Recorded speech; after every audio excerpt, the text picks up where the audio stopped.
कहानी की शुरुआत होती है एक युवा लड़की जेन से, जो एक डरावने सपने से जागती है। एक ऐसा सपना जो उसके दर्दनाक अतीत से जुड़ा हुआ है। वो गहरे मानसिक आघात से गुजर रही है और अक्सर उसके मन में अंधेरे ख्याल आते हैं, यहाँ तक कि अपनी जिंदगी खत्म करने तक के। फिलहाल जेन एक इलाज केंद्र में रह रही है जिसका नाम है लाइफ हाउस, एक ऐसा रिहैबिलिटेशन सेंटर जहां अलग अलग मानसिक समस्याओं से जूझ रहे लोगों को देखभाल और सहारा दिया जाता है। एक सुबह उसकी रूममेट कारा उससे पूछती है क्या उसे फिर से अपने पिता से जुड़ा कोई डरावना सपना आया।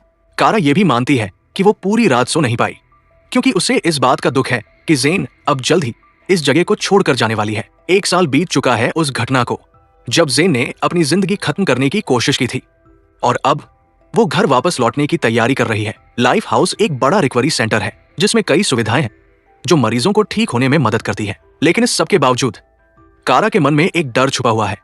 उसे लगता है कि कहीं जेन बाहर जाने के बाद कोई खतरनाक कदम न उठा ले। बाद में जब जेन अपने दिन की शुरुआत के लिए तैयार हो रही होती है, तभी एक स्टाफ सदस्य उसे चेतावनी देता है कि रेजर इस्तेमाल करते समय सावधान रहें। वो ये भी कहता है कि जैसे दुखद घटनाएं जेन के परिवार का हिस्सा रही है, मानो ये सब उसके खून में ही चलता आ रहा हो।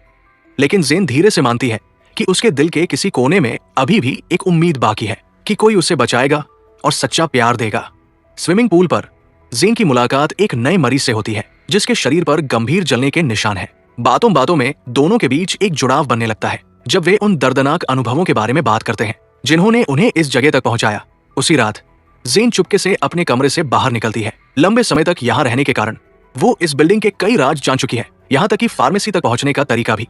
वो धीरे से अंदर जाती है, कुछ गोलियां इकट्ठा करती है और जैसे ही उसे किसी के आने की आहट सुनाई देती है, वो जल्दी से वहां से निकल जाती है। अगली सुबह ग्रुप थेरेपी के दौरान एक लड़का फिल अपने बारे में खुलकर बात करता है। वो बताता है कि वो खुद को नुकसान पहुंचाता है और उसकी सोच ये है कि पुराने समय में डॉक्टर मानते थे कि शरीर को काटने से बीमारी बाहर निकल सकती है। उसी तरह वो खुद को चोट पहुंचाकर अपने अंदर के दर्द को बाहर निकालने की कोशिश करता है। बाद में जेन को लाइफ हाउस में आयोजित एक इवेंट में बोलने के लिए आमंत्रित किया जाता है। वो बताती है कि वो ऐसी इंसान है जो हर चीज को पहले से प्लान करती है और जब उसे ये नहीं पता होता कि आगे क्या होने वाला है तो उसे घबराहट होने लगती है। वो अपनी फैमिली के बारे में एक दुखद सच भी बताती है।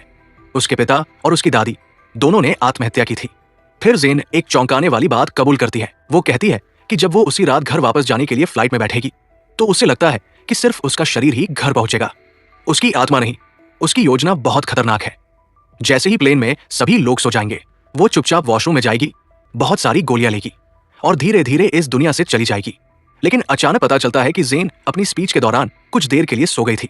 जब उससे दोबारा पूछा जाता है तो वो बस सबका धन्यवाद करती है और ये मानती है कि वो कभी भी दोबारा लाइफ हाउस वापस नहीं आना चाहती।